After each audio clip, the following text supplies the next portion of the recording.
जो हम चर्चा करने जा रहे हैं उनमें है सामाजिक विचारक। समाजशास्त्र के अंतर्गत सामाजिक विचारक में अभी जो हम चर्चा करने जा रहे हैं उनमें उनका नाम है जॉक दरिदा या दरिदा साहब। जॉक दरिदा साहब का जन्म 1930 में हुआ। मूल रूप में दर्शन शास्त्री रहे। जॉक दरिदा साहब उत्तर संरचनावाद और उत्तर आधुनिकतावाद के एक प्रमुख समकालीन हस्ताक्षर और फ्रांस के एक अग्रणी चिंतक हैं। उनके उत्तर आधुनिकता के दर्शन ने पश्चिम में तहलका मचा रखा है। उन्होंने विविध विषयों पर ढेर सारा लिखा है। उनके साहित्य और दर्शन के विशाल लेखन भंडार की तह तक पहुँचना अत्यंत कठिन है। उनके ज्ञान की सीमाओं का पता लगाना तो और भी दुष्कर है। उन्होंने अगस्त Kant, Hegel, marks, किकेर, Nietzsche, जेंसी, Lockie के साथ साथ काफ्का, जॉयस, मलराम सोसरो जैसे अनेक विचारकों पर लिखा है।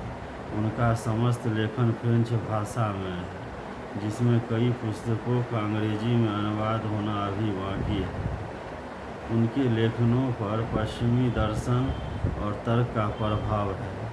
उन्होंने पश्चिमी दर्शन, विशेषतः तत्वमीमांसा की आलोचना भी की है, क्योंकि उसमें भाषा शास्त्र और व्याकरण की अवहेलना की गई है।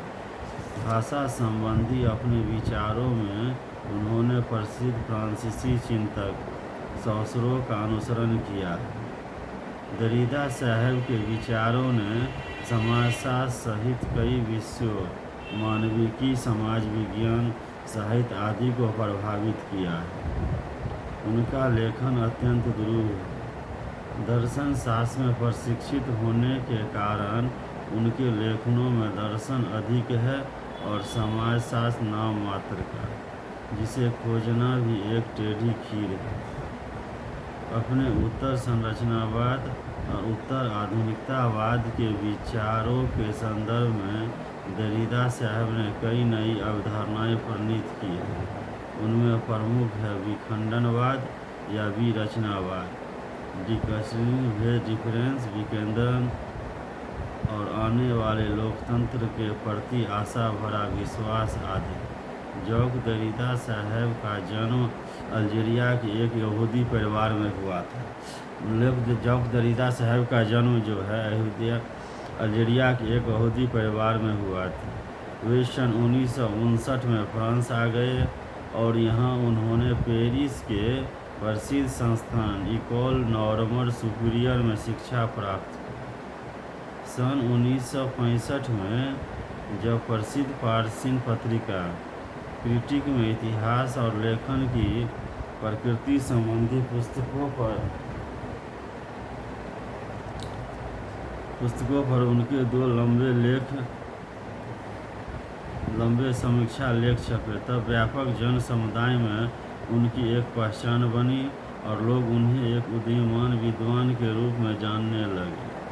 उनके इन लेखों की कुछ समीक्षात्मक टिप्पणियां ही उनकी भावी बहुप्रसिद्ध कृति ग्रेमेटोलॉजी का आधार बनी है। यह पुस्तक मूलतः दर्शन शास्त्र से संबंधित पुस्तक है, जिसमें दरिदा साहब ने समानता के तर्क के नियम पर आधारित पश्चिमी वैचारिक तात्विक परंपरा की अपनी बहुप्रसिद्ध अवधारणा विखंडन के माध्यम से चीर-फाड़ की है। उन्होंने बताया कि यह परंपरा अनेक विरोधाभासों और विसंगतियों से भरी पड़ी है। विखंडन के अतिरिक्त इसी संदर्भ में उन्होंने अपनी एक अन्य अवधारणा वेद डिफरेंस का प्रयोग किया है, जिसकी रचना दरिदा साहब ने भाषा के सौसरेवादी और संरचनावादी सिद्धांत के संदर्भ में सन 1968 में की है। सौसरे साहब ने बताया है कि भाषा को उसके अति सामान्य रूप में सकारात्मक संदर्भ के बिना अंतर की एक व्यवस्था के रूप में समझा जा सकता है। दरिदा साहब ने इस पर टिप्पणी करते हुए लिखा है कि दुर्भाग्यवश ससुरे सहितवाद के संरचनावादी इस विचारणा के गूढ़ आशय को समझने में असमर्थ रहे। देरिदा साहब ने ससुरेवादी इस विचारणा को स्पष्ट करते हुए ससुरेवाद के भाषा को इस सिद्धांत का हवाला दिया है।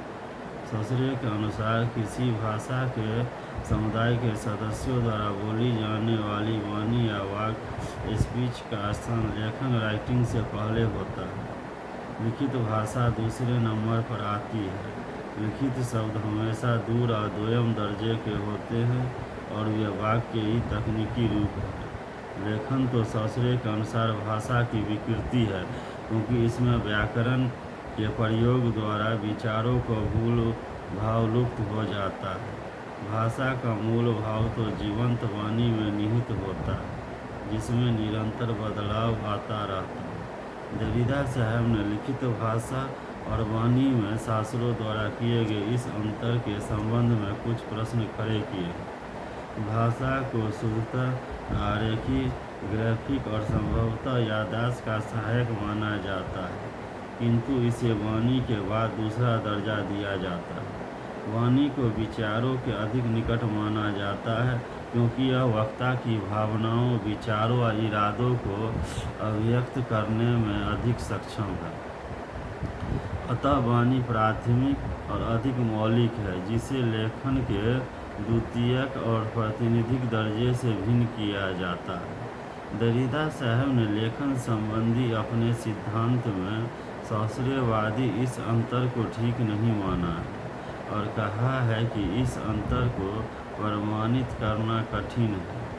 देरिदा साहब मानते हैं कि भाषा का मूल लेखन में है, वाक्य या वाणी में नहीं। जिस प्रकार आधुनिक संरचनावाद की जड़ें भाषा विज्ञान, विशेषतः फर्डिनेंड डी सोसरो के विचारों में गड़ी है, उसी प्रकार यह माना जाता है कि उत्तर संरचनावाद की शुरुआत जॉक देरिदा द्वारा सन 1966 में दिए गए एक व्याख्यान से हुई, जिसमें उन्होंने संरचनावाद के संक्रमण की बात कही है और एक नव उत्तर संरचनावादी युग के उदय को रेखांकित किया है। अपने इस भाषण में तथा अन्यंत उन्होंने संरचनावाद की जड़ों पर कड़े प्रहार किए हैं। उनकी विखंडनवाद की व्यूह रचना ने भाषा और अर्थ की पारंपरिक प्रस्तावनाओं को हिलाकर रख दिया। संरचनावादियों के विपरीत देरिदा साहब ने भाषा के स्थान पर लेखन, राइटिंग पर जोर दिया, जो अपने व्यक्तियों पर भाषा की तरह कुछ संरचनावादियों के अनुसार भाषा की संरचना व्यक्तियों पर बाध्यकारी प्रभाव डालती है, नियंत्रण नहीं करती है। देरिदा साहब कहते हैं कि सभी संस्थाएं लेखन के अतिरिक्त और कुछ नहीं, अतः ये व्यक्तियों को नियंत्रित कर ही नहीं सकती। जहाँ संरचनावादियों ने भाषा प्रणाली में अवस्थायित्व को देखा है, वहाँ देरिदा साहब ने भाषा को अव्यवस्थित और अस्थिर माना है। वे कहते हैं कि विभिन्न संदर्भों को शब्द को विभिन्न अर्थ देते हैं। दूसरे शब्दों में शब्दों के अर्थ संदर्भों के अनुसार बदलते जाते हैं। अतः भाषा प्रणाली की नियंत्रणात्मक शक्ति का व्यक्तियों पर प्रभाव पड़ने का सवाल ही उत्पन्न नहीं होता, जैसा कि कुछ संरचनावादियों ने माना है। यही नहीं, वैज्ञानिकों के लिए भाषा के अंतर्निहित नियमों को जानना एक असंभव कार्य है। इसी आधार पर अंततः देरिदा साहब ने अपना विरोधी या विखंडनवादी परिप्रेक्ष्य प्रस्तुत किया है।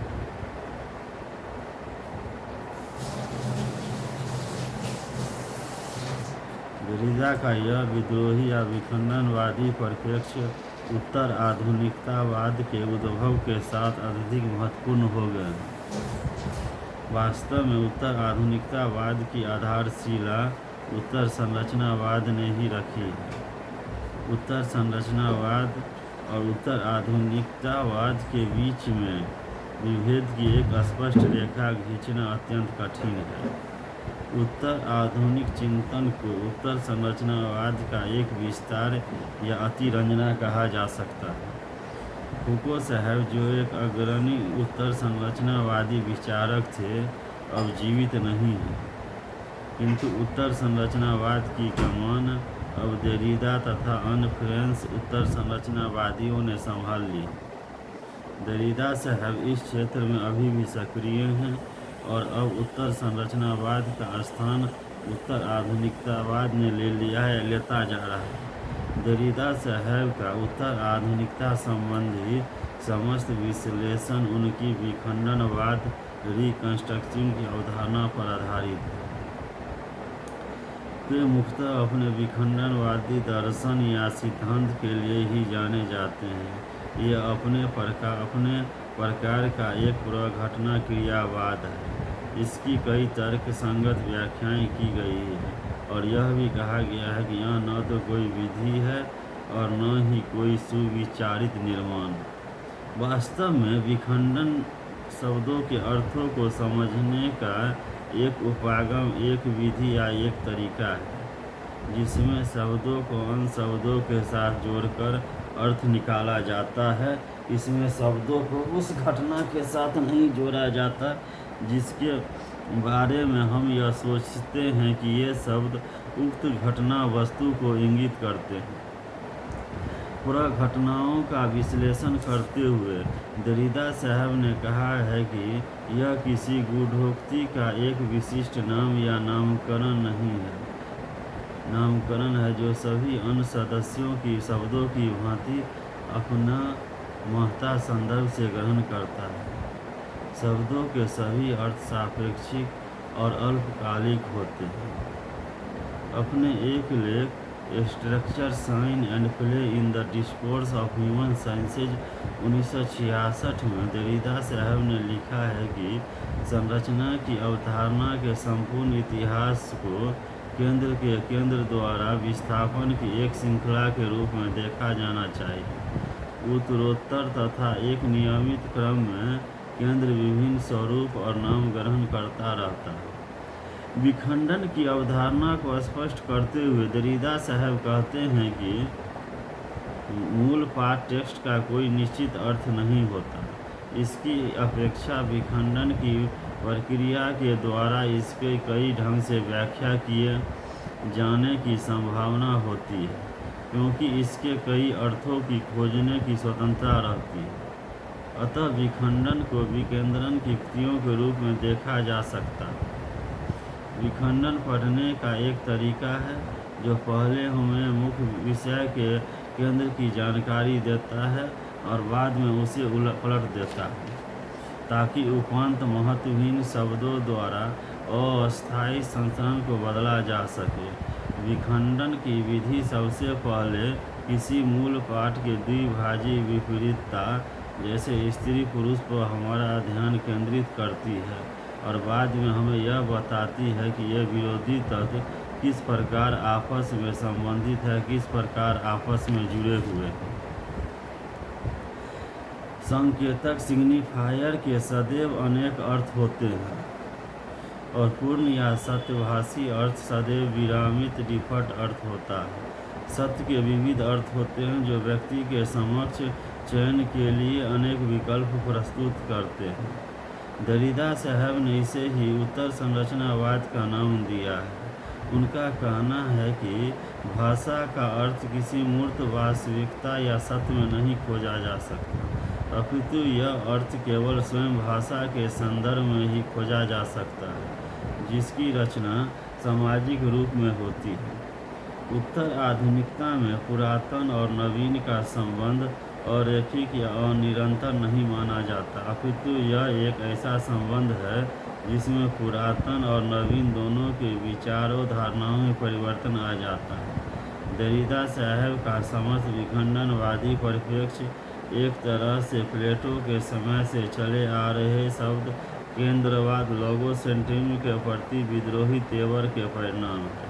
क्या सही, सत्य या सुंदर है, इन्हें उद्घाटित करने हेतु विचारों की एक सार्वभौमिक प्रणाली की खोज ही लोगोसेंट्रिज्म है।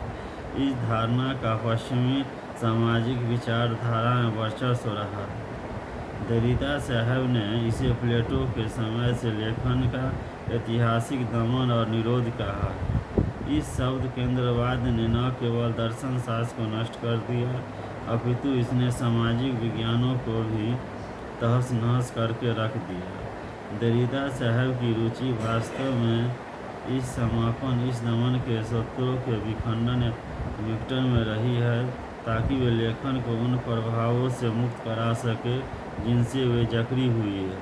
संक्षेप में, दरिदा साहब लोगोसेंट्रिज्म का विखंडन चाहते हैं। विखंडनवाद की अपनी अवधारणा को स्पष्ट करने के लिए दरिदा साहब ने पारंपरिक रंगशाला थिएटर का एक उदाहरण देते हुए लिखा है कि रंगमंच पर जो कुछ होता है वह वास्तविक जीवन में जो कुछ होता है उसका तथा लेखक निर्देशक अन्य लोगों की अपेक्षाओं को प्रतिनिधित्व करता है।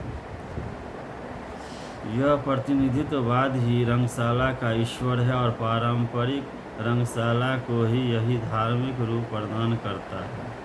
दरिदा साहब के अनुसार एक धर्मशास्त्रीय रंगशाला एक नियंत्रित और जकड़ी हुई रंगशाला है, जिसमें अभिनेतागण पराधीनकर्ता होते हैं। वे रचनाकार लेखक के विचारों को निष्ठापूर्वक रंगशाला के मंच पर प्रस्तुत करते हैं। दरिदा साहब इस प्रकार की रंगशाला के स्थान पर एक अलग प्रकार की वैकल्पिक रंगशाला, एक वैकल्पिक समाज की बात करते हैं, जिसमें रंगमंच को नियंत्रित करने में कथन की कोई भूमिका नहीं होगी।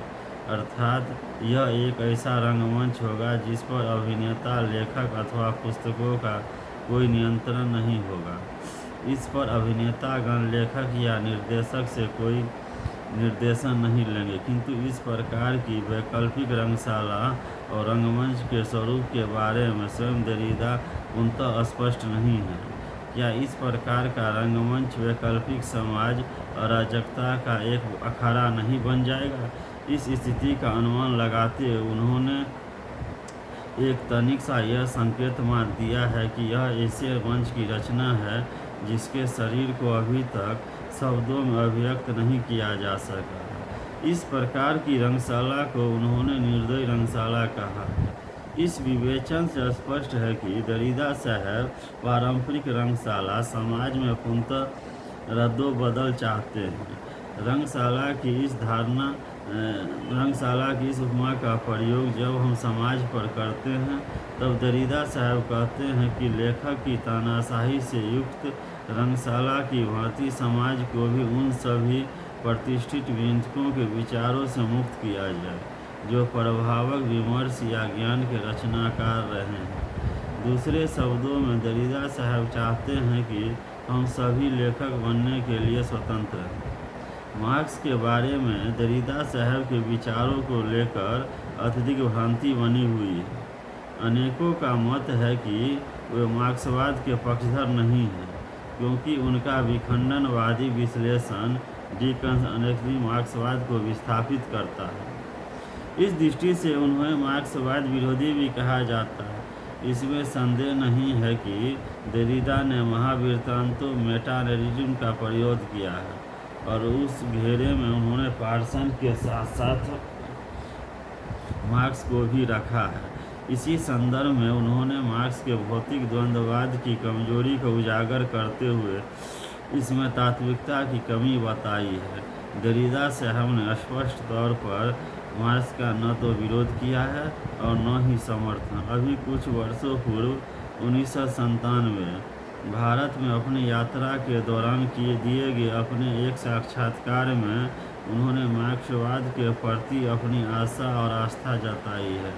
उन्होंने कहा है कि उनके विखंडनवादी विश्लेषण का उद्देश्य मार्क्सवाद का विस्थापन नहीं है, अपितु उसकी जड़ों तक पहुंचना है।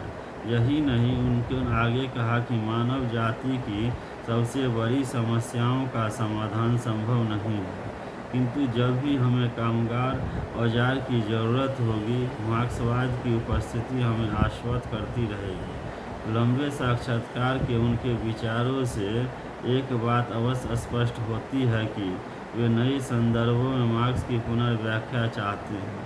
वे मार्क्स के एक ऐसे उत्तराधिकारी की आवश्यकता को महसूस करते हैं जो इनके पुनर्प्रमाणित करने का दायित्व वहन कर सके, किंतु वे स्वयं इस दायित्व वहन के लिए तैयार प्रतीत नहीं होते।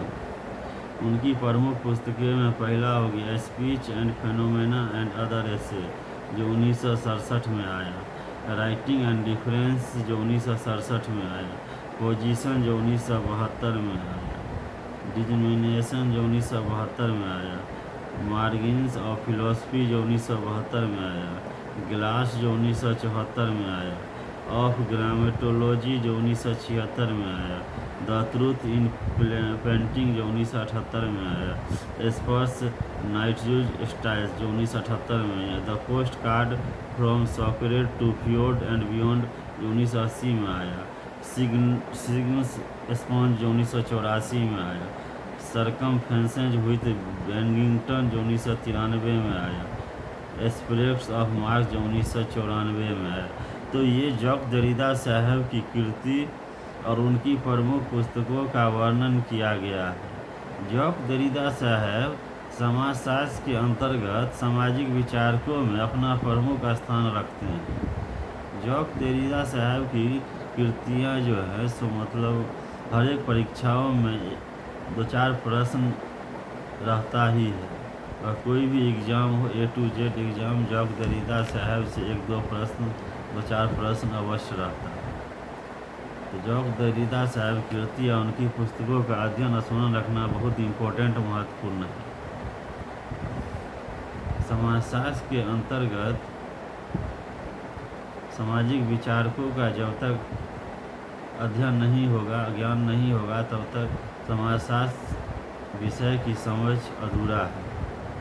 इसके लिए समाजशास्त्र के अंतर्गत सामाजिक विचारकों का अध्ययन या स्मरण रखना बहुत इम्पोर्टेंट महत्वपूर्ण है। जय समाजशास्त्र, जय सोशियोलॉजी, जय समाजशास्त्र, जय सोशियोलॉजी।